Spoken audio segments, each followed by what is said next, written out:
The Own Your Intuitive podcast is for the creatives, spiritual entrepreneurs, and light workers in the world.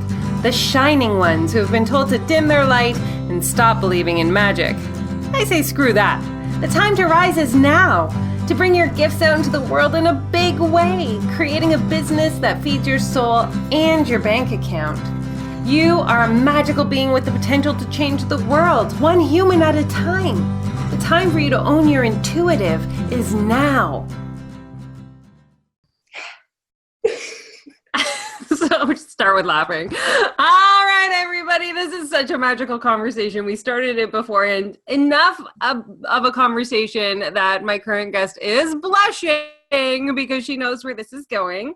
But I am so excited, you guys, to connect you to someone who, when we first met, I could tell she had a lot of light to give, but she just wasn't ready to let the world see all parts of it. And we're going to dig deep and dive deep into the magic of her expansion and her growth and her journey today on today's podcast. I am so honored to have shared in this journey with this guest and to have walked the path with her for over a year to this beautiful sacred space that now she shines in. So please help me in welcoming Lisa Wade Berry, sexual alchemist, to the show today. Just jump right in there with that. Hi. Hi. Yes.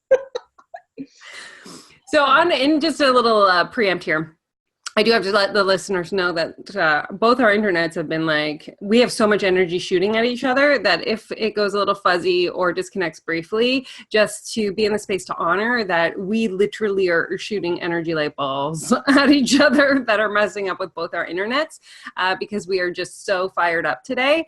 But Lisa, hey friend. Hello. I'm so juiced about today's conversation. And me too. I've been looking forward to it and maybe been a little anxious about it all weekend, which is a very good thing. Right? Because we're only nervous about things that we know are, the things. Mm-hmm. My friend and coach Tamara Arnold once told me, just do something every day that makes you want to crap your pants. And talking with you right now is pretty much that thing for me. So thanks. I'm so glad you said yes to crapping your pants today with me on the show. Oh, it's going to be a good one, you guys. Lisa, I know you've listened to a podcast episode or two, so you know my favorite way to start this, and my true belief is that what comes out is exactly what the listeners need to hear. There's no right or wrong. It's always the first answer is the right answer. So my dear friend, Lisa, to introduce yourself to everybody who has tuned in today, will you tell us your origin story? My origin story? You mean the story that probably begins of who dropped me off on this planet and when are you coming back to get me? That origin story? Yeah, let's do that origin story. Let's go there. Yeah. Yeah, it's interesting because I live in Oklahoma, and ever since I was a little kid, I kind of felt like a fish out of water in a lot of ways. And, sometimes it's that, and I remember thinking as a kid, how did I get here? And what is going on? So it's made for kind of a fascinating journey. On the spiritual front, there's things that I just knew to be true when I was young, like 8 years old. And I think a lot of my origin has been stepping into and finally embracing and welcoming those truths that I knew as a kid into my life now and honoring them, even though they're very different than, the truths of other people around me, which makes, everyone can have their truth and owning them. There's so much backstory that needs to be told here. Okay. So for those who, because even as a Canadian, I didn't understand what it meant to be from Oklahoma. So if you can expand into what it is about Oklahoma that you are kind of saying, I'm spiritual in Oklahoma. Yeah. So Oklahoma, beautiful country, beautiful people, very conservative, both politically and ideologically. A lot of people refer to this as kind of the buckle of the Bible Belt of the United States. So not just Christianity here, full Christianity. And I'm saying that with gratitude. I was telling Lisa, I met somebody on the way to the market on Saturday who is Christian, and I engaged in a lovely conversation because I love people who are passionate about, you know, religion, and religion is passion. So we're not knocking Christianity at all by any means through this. We're just saying, you know, that there is a dominant Christian Bible Belt in Oklahoma. Absolutely, absolutely. And it's interesting because my my family of origin, we weren't churchgoers at all. And so I would go to church with my grandparents, and they went to this little tiny country Baptist church in their town. And I would come out feeling guilty of sins I'd never heard of, much less committed, you know, as a little kid. I'm like, whoa, what's up with this? But I always knew there was something there for me. And so when I was like in middle school, I just called it church shopping, you know, and like, I just go to church with my friends because that's what we did. And to try to figure out, I know there's something there, but I don't know what it is. And one day I came home and I told my mom, I said, okay, I want to be Catholic. She was like, Catholic, why? I said, I don't know. I'm just fascinated by the tradition. And she's like, okay, whatever you want to do. And then I learned about this whole confession thing and the whole idea that if you want to talk to God, you like go through an intermediary person. I'm like, wait a minute. If I want to talk to God, I just talk to God. You know, it's like direct connection. I don't get this middleman concept. So it's just a lot of interesting experiences of working my way through what I truly believe, even when it might be different than what other people believe. I did go to a Southern Baptist college on a debate scholarship, and that's why I was there. But what I learned there gave me a serious crisis of faith, just in terms of people being willing and eager to use the Bible as a way of condemning other people. You know, for example, this was in the 90s, and the AIDS epidemic was a big thing in the media at the time. I remember sitting in press class and you know, people talking about how AIDS was God's punishment on gay people. And this is when my uncle is dying of complication of AIDS, you know, at a hospital 20 miles away. And I thought, you know, if this is what Christianity is about, I'm out, because I don't understand. I don't get using the Bible as a way to be hateful to other people. To me, it was a document of love. And it took me a while to kind of come back around, and decided I wasn't going to throw the baby out with the bathwater, you know, in this instance, and that there's a difference between the principles and the people who judge based on their interpretation of the principles. So it's been an interesting journey. Well, and I mean, even from when we were talking right before we got on the call, I mean, you were saying right from as long as you've had memory, you knew you came from a different place. Like you knew that you were like deposited here, like you chose your parents, you chose all of that. And then can you just tell me, like you said, by the time you were 8, you were already receiving spiritual messaging. Can you kind of tie that all together? Sure. You know, I remember back being around 8, and there wasn't a doubt in my mind that reincarnation was a thing, and that I've had multiple lifetimes, you know, gosh knows how many, but I've had a lot of lifetimes in the past.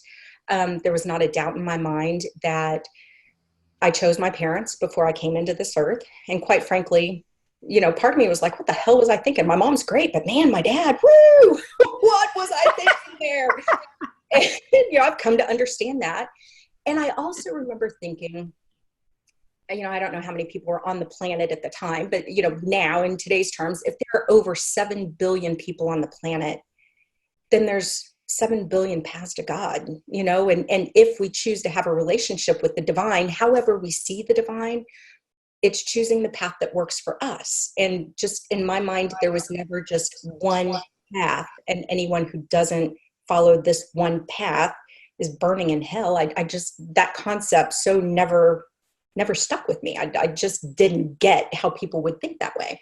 And so, you know, some things from a very early age that I just, I don't know, like intuitively knew. But like, how challenging was that to be so aware at such a young age, but yet so constricted by your physical landscape? Yeah, that it was fascinating. You know, I look back, especially at my family. My dad's incredibly intuitive, like prophetic, and could predict that things would happen. And I think it freaked him out a bit. So he dealt with that through addiction, pick your addiction. And that's how he dealt with it, just as I think as a way to numb out the knowing and the feelings, because I have a feeling he's very energetically sensitive too, but had no container for how to understand what that meant. And as a result, through our own interactions, place is one thing, family's another thing.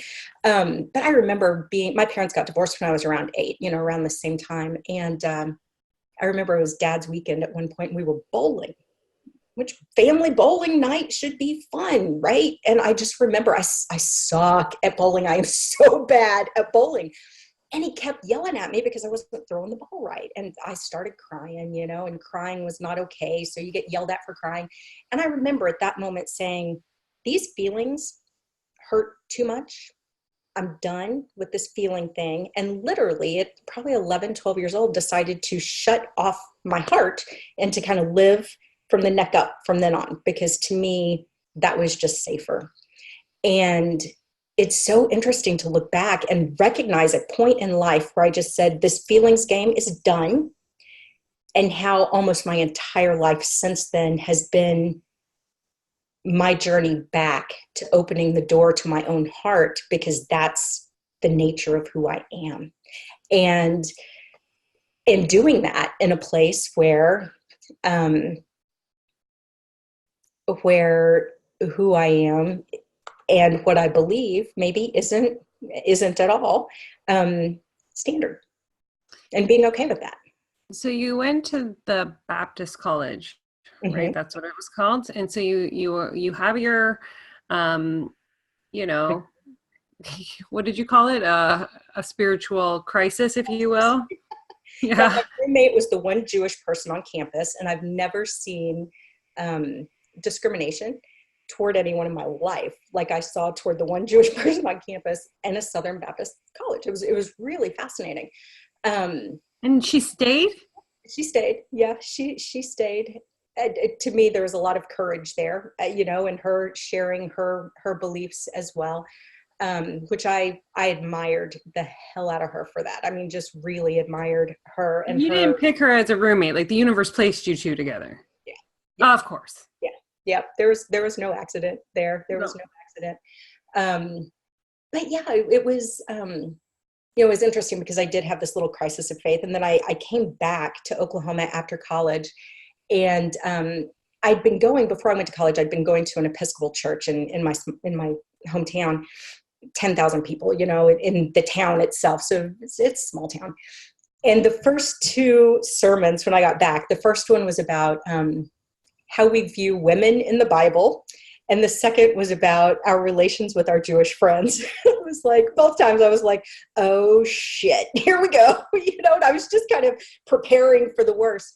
And in both instances, the priest couldn't have shared more what I needed to hear and like more in line with my beliefs if I would have written it myself. I mean, it was like perfect in terms of, okay, I don't have to throw the whole thing out. It's not that everyone believes this way. There's a whole, sure, Christianity is one part of bigger spirituality, but even in that one part, there's a whole bunch of different ways of looking at Christianity. Yes. And it's all okay. And, as we've talked in some of our conversations and with some of our friends, I love to look at, like, Jesus is my homeboy, now. Yeah, at JC, and I wouldn't have been able to necessarily say that while I was still in college, because just it was challenging then. Okay, because I'm going to take this from, the stricter religions that you were kind of brought up on to, you started to receive downloads from other things spiritually shortly after that, wasn't it? Like, I don't know when you met your husband, but I do know that you started to receive messaging when you guys worked together. Can you lead into that story a little bit? Yeah, I think a lot of what happened there, it had to do, it was probably before my daughter was born. I lived and worked in Washington, D.C. for about 12 years. And in public relations, is that right? Or something like that? Because we didn't really discuss where you were. Yeah, communication, PR, and politics. Yeah, that was basically it. and, you know, still very much living from the neck up, you know, sort of thing, not on a path, didn't really know there was a path to be on necessarily. Or I just shut down looking for a path. And 9/11 happened, and I worked on Capitol Hill when, you know, the planes hit the Twin Towers. And I remember just going, whoa, I need to be doing something different. There's something else that I'm meant to do. And I went into prayer, meditation, and which was kind of unusual for me at that particular time. But I remember going, all right, God, what is it? What is it that I'm supposed to be doing? And the message that came through was so clear. The message was, bring another good citizen into the world. What? Bring another good citizen into the world. And I'm like, holy shit, because honestly, having a child was not kind of on my radar screen. I mean, I was really concerned that if I were to raise a child, that I would be the kind of parent that my dad was. And I didn't want to wish that on anyone. So that just wasn't part of my plan. But I knew that that was the path. I just knew that that was the path. And it's fascinating because, you know, listening to that guidance was the best decision I ever made in my life. My daughter was born, and it's like the minute she was born, she ushered in. It was not immaculate conception, everybody. The way that we're talking is like there was not a significant other in this. My husband was actually involved in that. Yeah, he was game. He was game. Liked the practice, I think. I don't know. But yeah, so she was born, and she brought this energy into our house that just shifted us both. And after she was born, I mean, seriously, shifted the energy in our lives. How old is she now? She's 16 now. Yeah. So that was like 17 years ago. Yeah.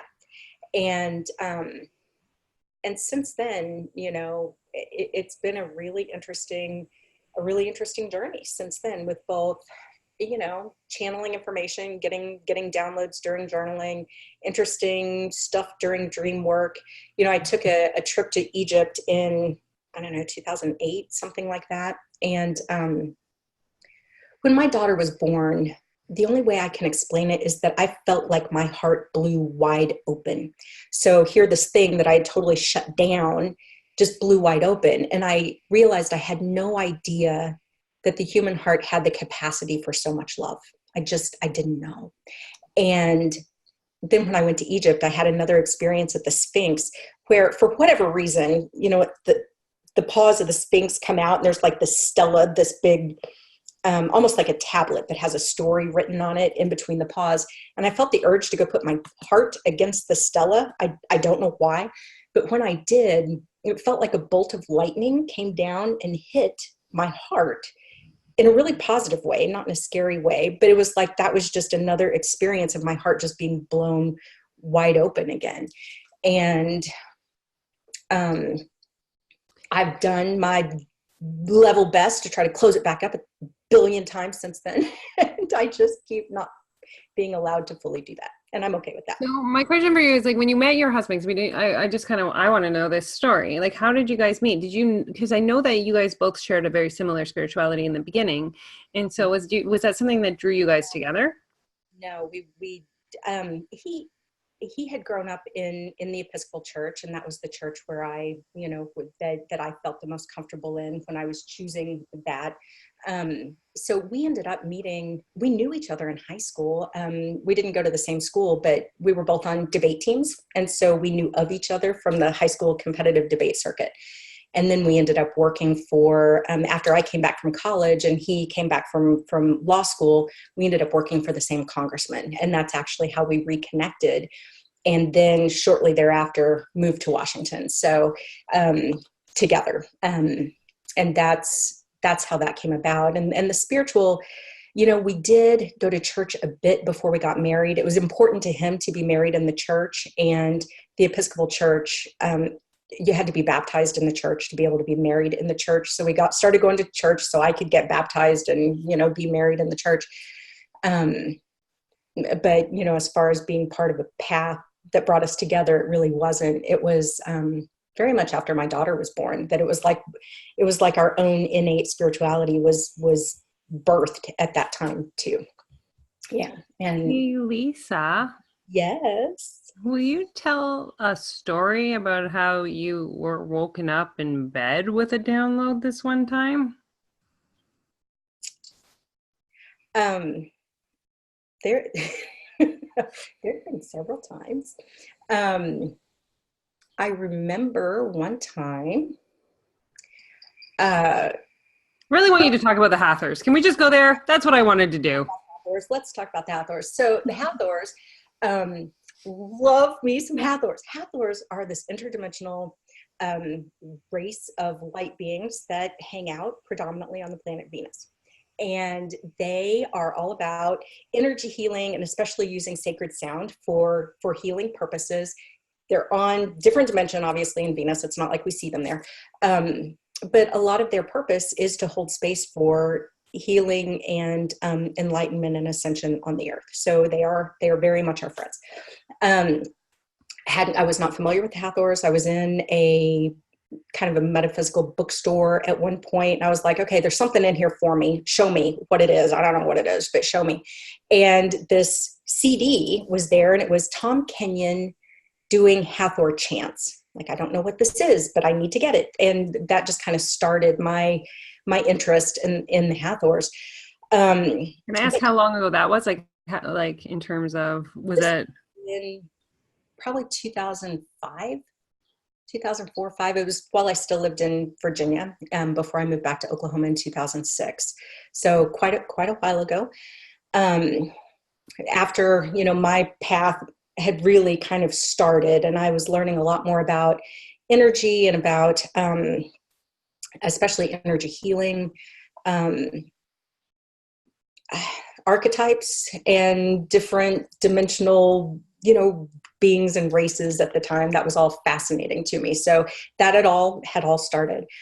I went to several Tom Kenyon workshops out in the Seattle area where, basically 3 days of him sharing these sacred sounds. And he's got like this 4-octave voice range. And when these different beings channel through him, it is so unbelievably powerful. Everything from, Aboriginal, peoples to whales to, archangels and ascended masters and kind of everything in between. It's fascinating. But when he talks about the Hathors, and he's written a book about the Hathors as well, it just so much of it sank in and was meaningful to me. And while I was in Egypt, with the goddess that I'm most closely connected with in Egypt during that trip was the goddess Hathor, who, it's more than just namesake, right? I mean, who was, the goddess of love and fertility and, sacred sound and all of this. So it all just kind of went together. And they would come talk to me for a while in the middle of the night. And I would wake up and grab my journal and journal out what was going on. But got a lot of interesting information in that way. And they'll still come every once in a while and speak to me through my journaling. So when did you start actually going to, because you've done a lot of going to different workshops, right? And to travel to sacred sites and to doing all of those kinds of things, right? Can you run me through, curiosity wise, the different people that you've kind of followed and kind of aligned with, and what drew you to each of those, sacred journeys that you went on individually? Sure. I think for me, it really started, again, what it is about bookstores, I don't know, but it really kind of started with me. I was driving down the road in Virginia, got the intuitive nudge, pull into this back when Borders books still existed, pull into this Borders. I'm like, why am I here? I don't know why I'm here. So I pull in, and I remember saying to the universe, I'm like, look, you got to show me why I'm here, because I don't get it. And I turned this corner, and there was a display of Carolyn Mace books, including one called Sacred Contracts. I'd never heard of her. I'd never heard of the book, but I knew without a doubt that book was the reason I was there.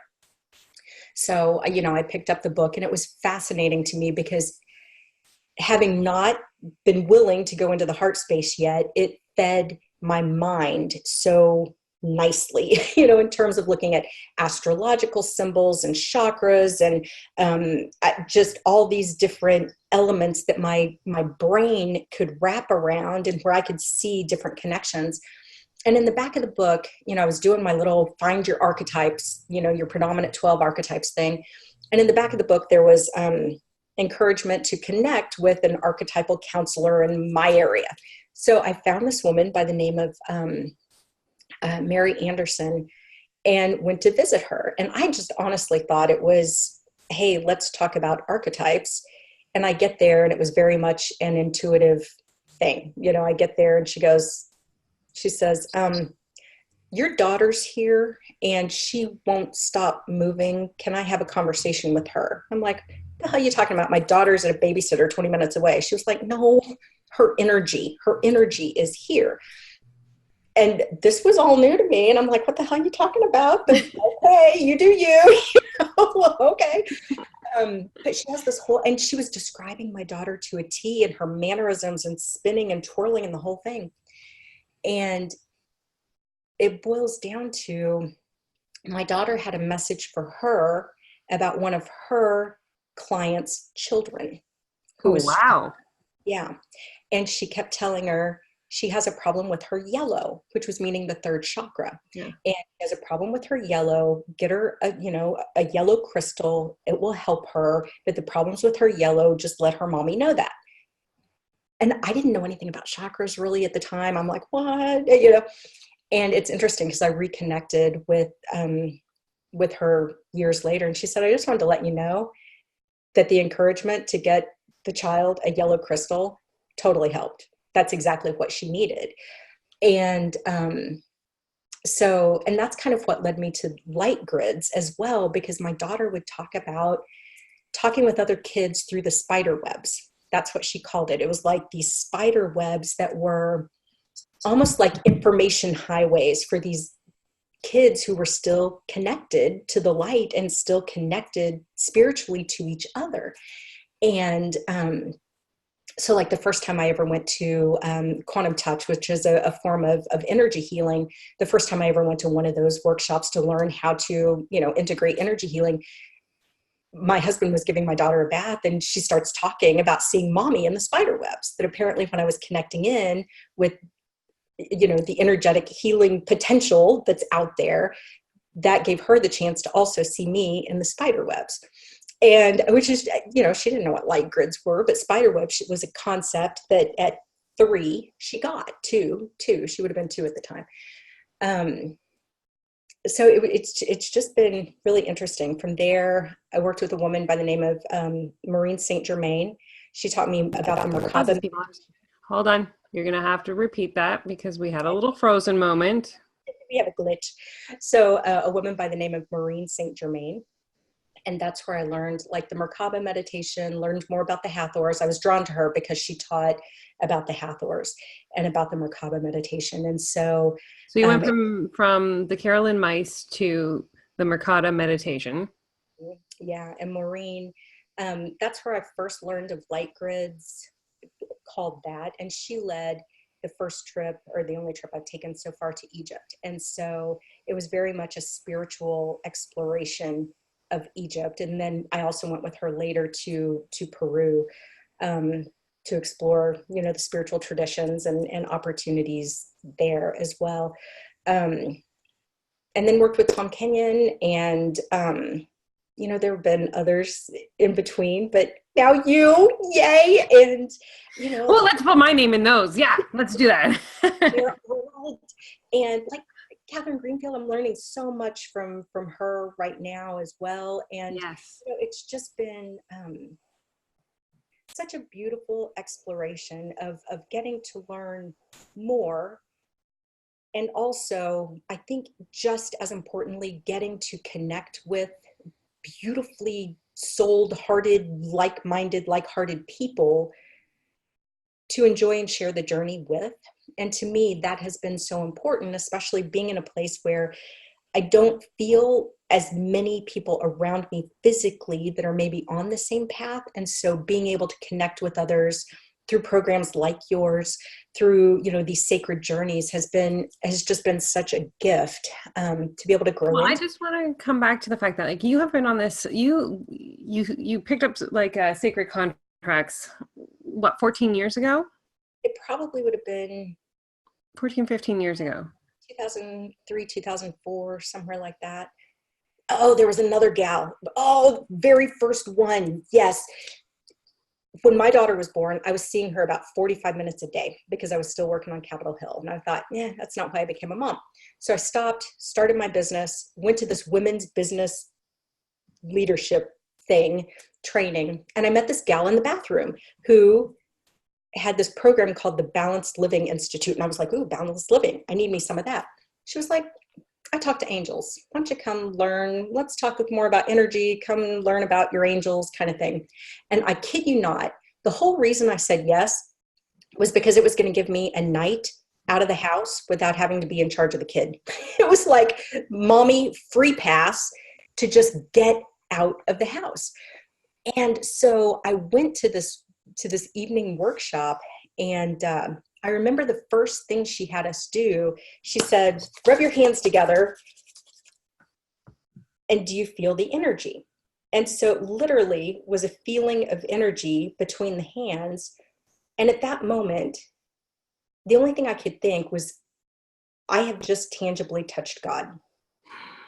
I mean, it was like there was something about feeling the energy that made me go, this is my first tangible. And when I say tangible, I mean just literally feeling it. To me, that was God.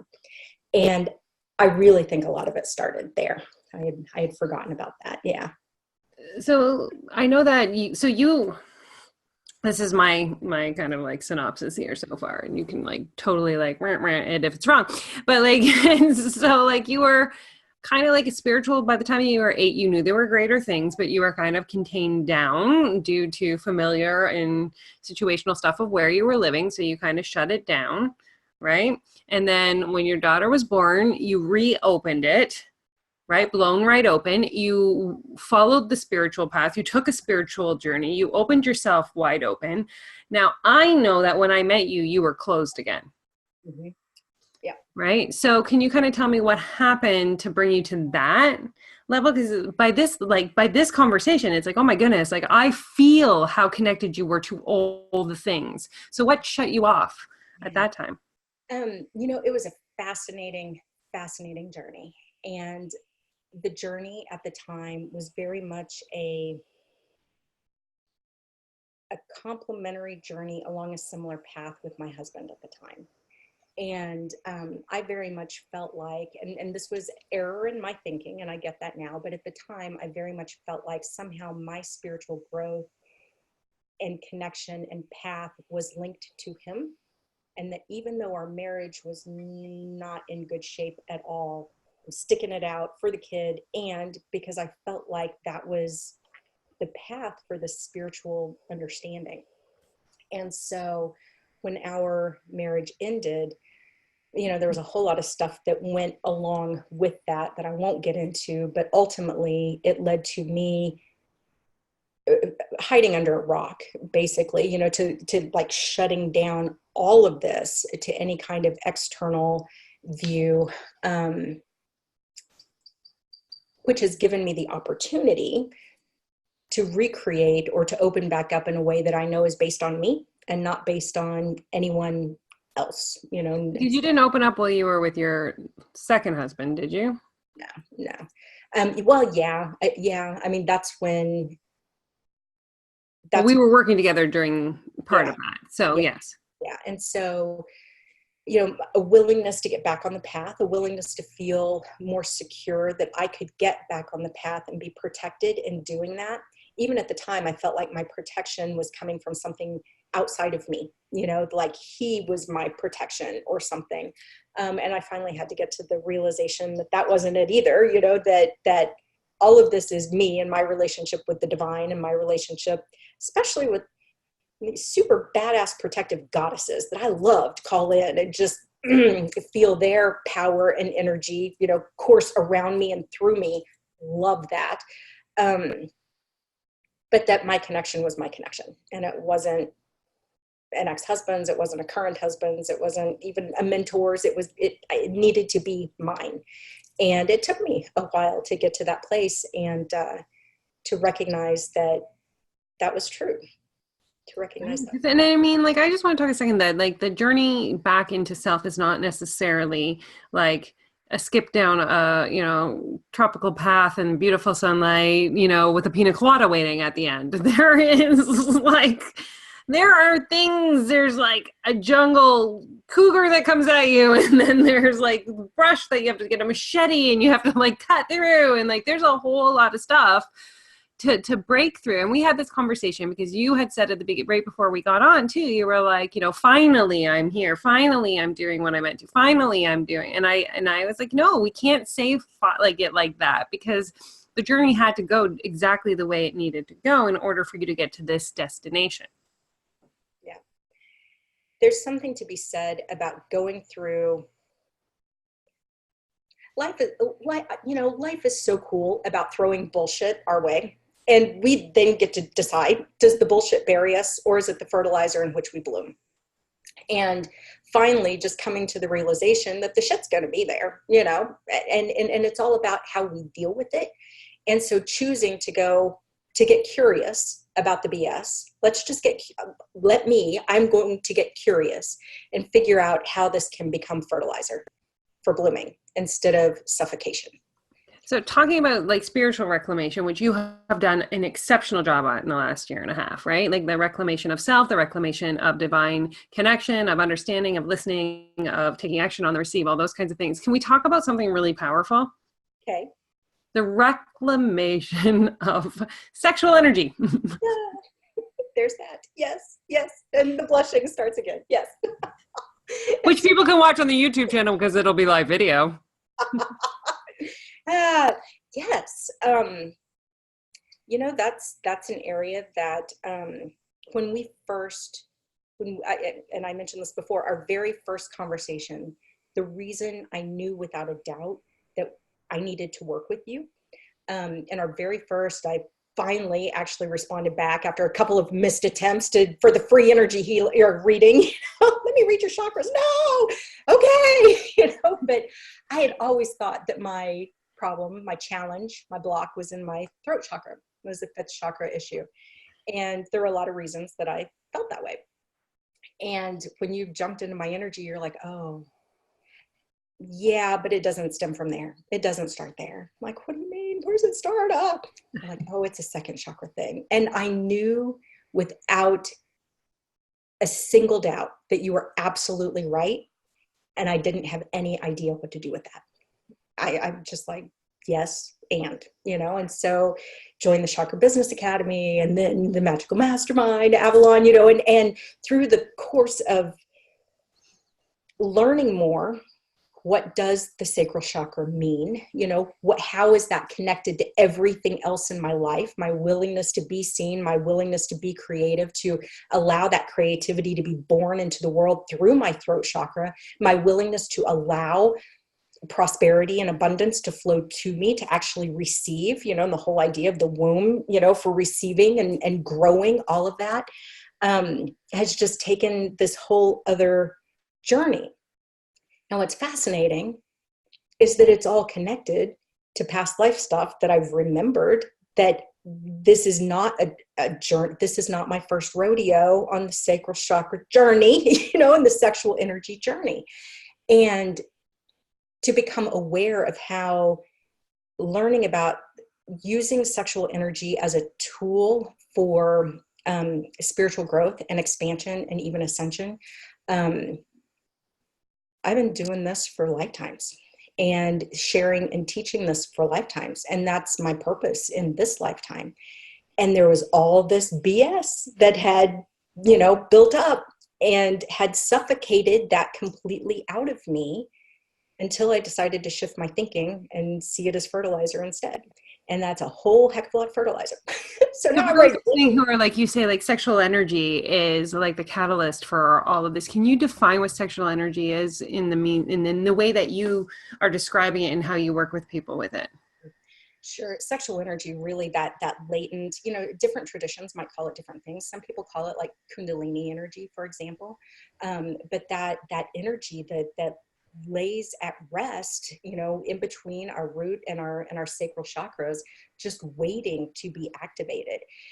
And we have the opportunity, especially when engaging in sexual activity, either solo or with a friend, right, with a partner, we have an opportunity to activate that and to intentionally move it through our bodies in a way that can be incredibly amplifying to all of the other energy in our bodies, that can help clear out, blow out the cobs and all the other chakras, help them to hold more light. When I was first told about that, encouraged by my guides to go down this path, I'm like, what on earth are you talking about? And they said, basically think of it as like rewiring your system, and when you think electrical wiring, they were like, it's like going from 110 to 220 throughout your entire system. I'm like, really? So really the opportunity to hold that much more light and that much higher of a frequency of energy. Okay, let's explore that, and the idea of not only exploring it for myself, but then having the chance to help guide others into how they can use their own energy, and amplify their own energy sexually as well. Now, does this help with people who potentially have had trauma, sexual trauma, those kinds of things? Because like if somebody's listening, they're like, oh, that's fine and dandy, but I don't even want to go near my own private parts, and nor do I want anyone else going in, and you know what I mean? And we have subconsciously the capacity to repel people from even, like I just talked about on Tuesday about mirroring. Like it'll come out tomorrow, which is Tuesday, it's Monday today, on that, like sending out that vibration where they don't even know that they're actually putting out a vibration that says, listen, I'm not touchable. We can call all sorts of things to ourselves, yeast infections, bladder infections, things that happen down there to prevent intimacy, right? Like, so we're talking about an energy that was activated through the awareness of reclaiming that part of ourselves. Right. Absolutely. And I think it's incredibly important, especially for people who have had trauma, that have had power forced on them that they did not desire, to reclaim that power back. When we started out the conversation talking about religious traditions, and so much of religion especially has worked to shut women in particular off from our sexual power and from our place of being able to be empowered from a sexual energy perspective. And there's so much guilt and shame and constraining beliefs and trauma that needs to be healed around that for us to fully embrace our sexual energy again. In the workshops that I teach, that's actually where we start. We start with the whole idea of working through first, second, and third chakras and really looking at what is there that needs to be acknowledged, released, and healed so that we can, with joy, reclaim our sexual energy in a way that can be empowering for our entire system, rather than just completely shutting it down and shutting off our relationship with our own sexual energy. Can you describe what it was like to activate that for the first time, Lisa?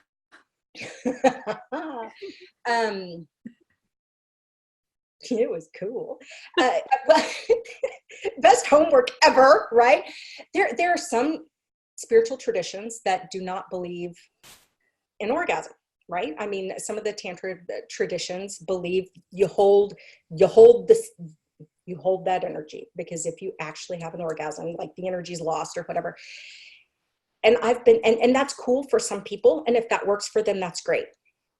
That's not what works for me. And it's not what I teach. But the idea of of directing the energy and helping bring the flow of energy up through all the chakras, and actually thinking of it in that way, and then actually allowing the orgasm to happen in a way that then amplifies that much more all of the energy and all of the chakras and throughout. It just takes the big O to a whole new level. And I'm asking questions that are really personal. So the first time you activated that, was that alone or with someone? Alone. Yeah, alone. And I have found, this is for me personally, I think I told you about the time I got locked in my office and my guide said, sit down and hush, you need to meditate because we've got stuff to say. And this was the first time that they said, we need you to teach this. And maybe not the first time, but the first time I really heard it.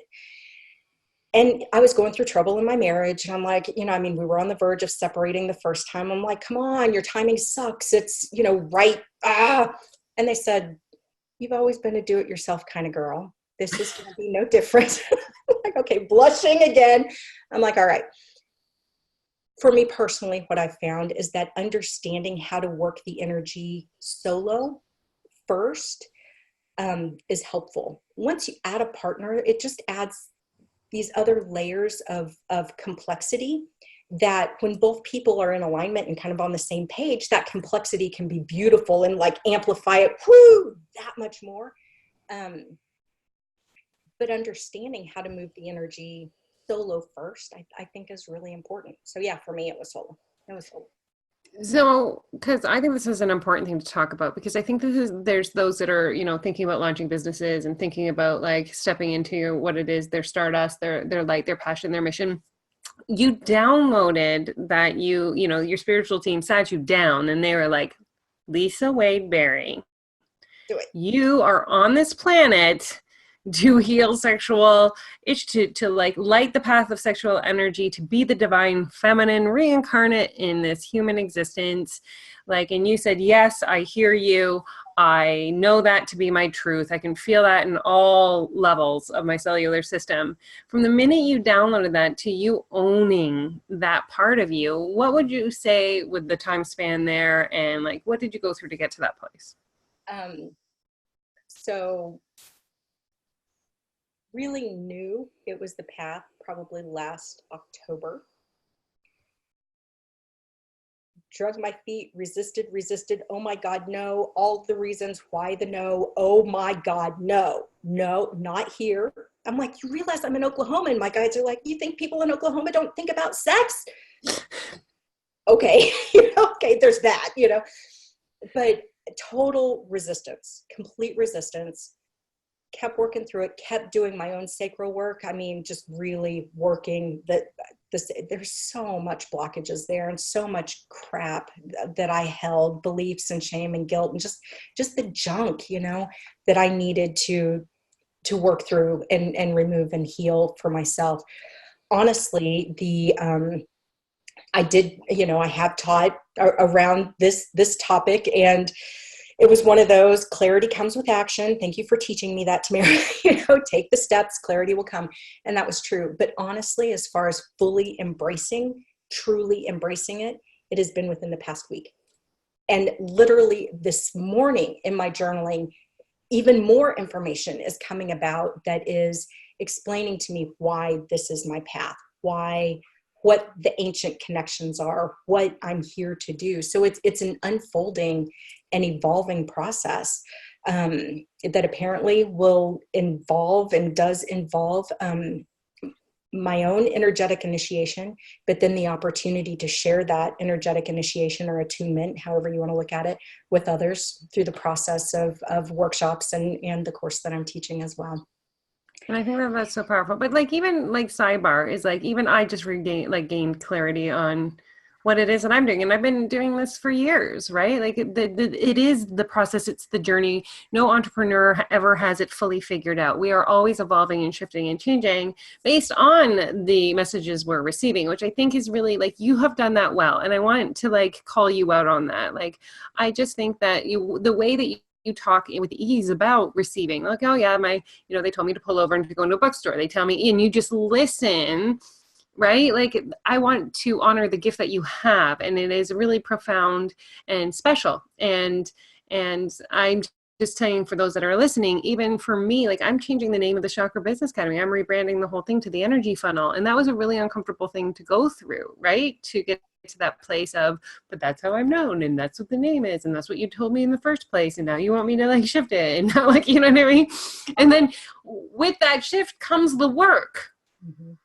Right? It's all about our own work. So I think that you even because you've already ran workshops about this, and it's through those workshops that the expansion and the growth into where it's now going is going to be. What's the name of the program now? Do you know?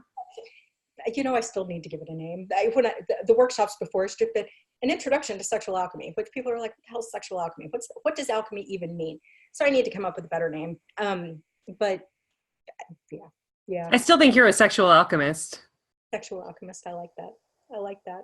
Energy alchemist, sexual alchemist. And in saying that, it's not about actually engaging in sex with other people, right? I mean, it's just about the energy, folks. It's just about the energy. But why it matters, and it has mattered. When I think that's one of the reasons I was so fascinated with ancient Egypt, because ancient traditions understood the power of the sexual energy to bring about enlightenment, to bring about higher spiritual states. And even I can't remember the exact name of it, but like the staff with the wings and the two snakes intertwined going up that stand for like medical things, caduceus, something like that. That was an ancient symbol, but those snakes actually represented the coiled kundalini sexual energy that sits at our base, between our root and our sacral chakra. And they understood that then and worked with those energies. And it's like when the energies made their way all the way up to the crown, that's when in ancient Egypt, they would wear like the headdress that had the serpent head on the top to indicate that their coiled snake made it all the way to the crown. That was a sign of spiritual achievement. And we have so censored that out of our culture in so many ways, and to our disempowerment. And I think the time is right to regain that power, to understand those hidden truths again, to understand the truth of our own. A lot of people have a problem with the word power, especially as it relates to sexual power, because so often in our culture, sexual power is used over people, in a traumatic sort of way. And that isn't it at all. It's not about using power over people. It's about owning and embracing our own energetic power to lead an even more energized, enlightened, vibrant, effective life. That's what it's about. And if it can benefit our relationships in the meantime, and if it can create an even more beautifully explosive interaction with our partner, then awesome, fantastic. And there's just so much there that we've intentionally been shut off from. And I think that part of that is just a way of keeping us small. And the time has... Well, I think about the people that are not even, like I said, who are disconnected from that part of themselves fully and completely, who, you know what I mean, turn it off due to the fact that there's discomfort there. And like the fact that even the way you talk, I love you when you're in your full light and passion. Like it is just like, it's so magical to hear and to see and to be in the vibration of Lisa. And like for you to be able to now own the fact that you are here to help them heal that part of themselves and let go of that, and which isn't them. So to amplify, their internal being, their internal light, to stand in that ownership. It's just so beautiful. I'm so grateful to you. Yeah. Thank you.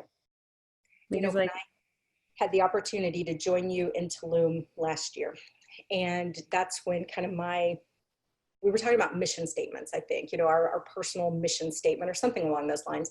And I remember the one that came for me was to amplify and connect love, light, and healing in, on, and beyond the planet. And everything that I do with sexual alchemy fits into exactly that, because it's not just the physical body experience with sexual energy, but for me, it's also grounding into the earth and actually connecting up into the light grids as well, to where that energy is not just benefiting the individual, but it then becomes of service to the planet and to... So now I'm going to take it to another level. When we were in Tulum and you were there to activate a light grid by one of the pyramids, but yet I think that even doing sexual alchemy, you're actually activating the human as to being part of the light grid on a bigger scale, is what I hear you saying. Bingo. Yeah.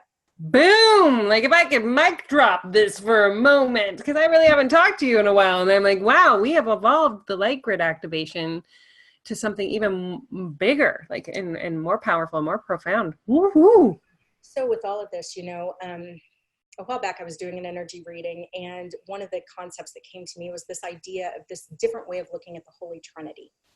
And that included sacred sound, sacred color, and sacred geometry. And I'm like, whoa, cool. Okay, how do I integrate all that?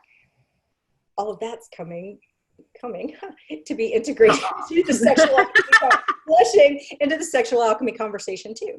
And so when it got to a point that the conversation about sexual alchemy was about more than just personal development and personal growth, but it also had a planetary and almost a cosmic contribution element to it as well, that every person who chooses to be on the path can contribute to. That's when I got really juiced up about it and decided, okay, I'm in. For me, I feel drawn to how can I contribute to something bigger than myself. And as long as it was just sexual alchemy for the human, the one human, yeah, that's cool and all, but isn't there more? And then when I was shown that there is more, and that we have an opportunity to give back to the earth and to the grids as well, and to the quotient of light on this planet, I'm like, okay, I'm in. It was so funny because I did breath work yesterday for the first time, and during because I was opening up that exact area between the sacral and the root. Like, that was why I went. That was what I was there to do. Like, that was my work. And I ended up humming on my exhales, humming a vibration down there. And so, like, I can totally understand what you're saying to the sacred, sound, sacred geometry, and sacred color combination. I have a question for you. Are you still looking at putting together another Egypt trip? I am. Yeah, originally I was looking at November, and if there was my life has been a little unusual the past, couple months, but I'm definitely going to put one together, and probably it'll be next March. So I'm probably going to need to move it from November until March, but likely next March is what I'm looking at. And the whole deal with that, I'm so excited. And now I see other parts of it, but it's the idea of the sacred journey up the Nile.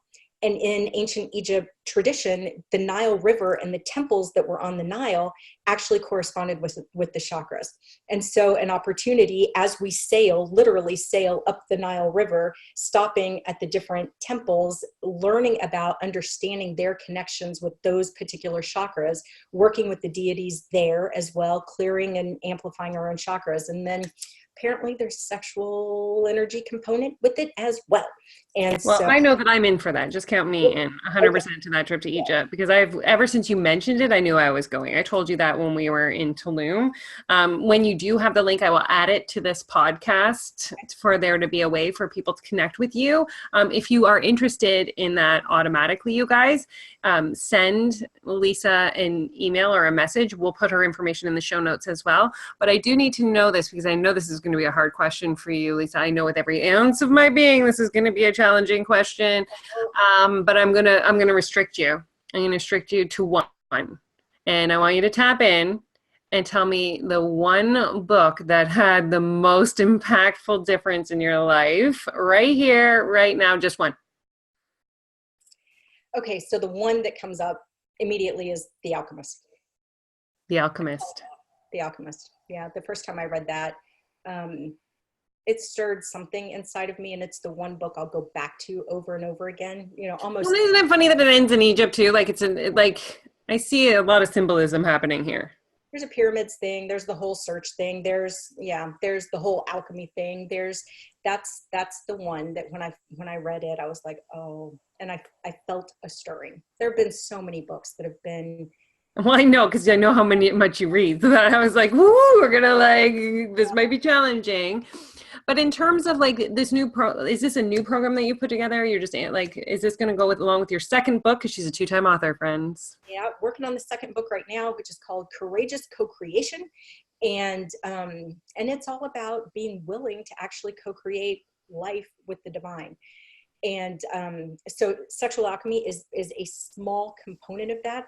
That's what I am co-creating right now that, I'll reference in the book. But yeah, it's a new separate program, and it will have its own book in the future. I am certain. I know, because once you write one, you just can't stop. I'm like just finishing up the third one, and I'm like, I'm gonna recover for a day, and then maybe I'll think about my fourth. It's like I can't stop. But in terms of like, if they're gonna reach out to you, if they like clearly have like felt everything that you said to the core of their being, kind of like when we talked in I said sacral, and you knew they know you're the one to travel this path with, and to realign and realign and reclaim their sexual power. Where would they contact you? How do they get a hold of you? Yeah, probably best bet might be on Facebook, just at Lisa Way Berry on Facebook. Email Lisa at Empower Change. That's my business, just empowerchange.com. And I do have a website that is in desperate need of redoing, but lisawayberry.com. Yeah, so those are all amazing. I think and love you so much. You know that. Like, I freaking could, if I could just my heart chakra and like wrap you up and be like, fuck, I love you. That's how I feel. I love you, man. I love you, man. I'm so glad that you came and shared your light, your stardust, and your magic with everybody today. So cool. I love you. I've enjoyed it very much. And thanks for pushing me. You have been such a difference maker in my life. And I just want you to know how genuinely I appreciate the fact that you stand in your stardust and serve as a beacon for the rest of us to recognize our own stardust and to finally find the courage to step into it as well. I think you serve such a tremendous role on the planet, and that is such a great service and contribution. And I just want to thank you from the depths of my heart for helping pull the light out of the rest of us in a bigger, more badass way as well. It matters.